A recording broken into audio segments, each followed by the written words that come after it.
ಇವತ್ತು ಕರ್ಮ is back ಅಂತ ಸನ್ನಿವೇಶ ರಿಪೀಟ್ ಆಗಿದೆ. ಅವ್ರನ್ನ ಕಾಂಗ್ರೆಸ್ ಅವ್ರು ಹಾಕ್ಸಿಲ್ಲ ರೀ, JDS ಅವರು. ಇದೇ ಕುಮಾರಸ್ವಾಮಿ ದೇವೇಗೌಡರೇ ಅವ್ರನ್ನ ಹಾಕ್ಸಿದ್ದು.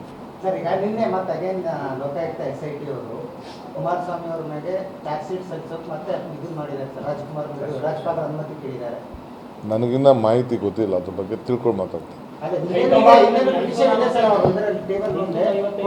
ನನಗೆ ಮಾಹಿತಿ, ನಾನು ಸುಮ್ಮನೆ ನಿಮ್ಮ ಮೇಲೆ ನಾನು ಡಿಪೆಂಡ್ ಆಗೋಕ್ಕಾಗಲ್ಲ.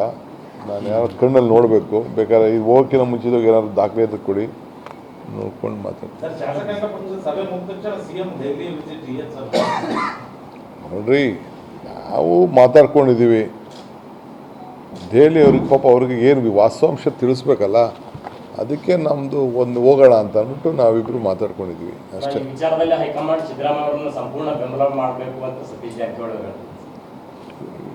ಇಡೀ ಪಕ್ಷ ರೀ, ಮಲ್ಲಿಕಾರ್ಜುನ್ ಖರ್ಗೆ ಅವರಿಂದ ಹಿಡಿದು ರಾಹುಲ್ ಗಾಂಧಿಯಿಂದ ಹಿಡಿದು ಎಲ್ಲರೂ ಕೂಡ ನಾವು ಅವ್ರ ಪರವಾಗಿ ನಿಂತಿದ್ದೀವಿ.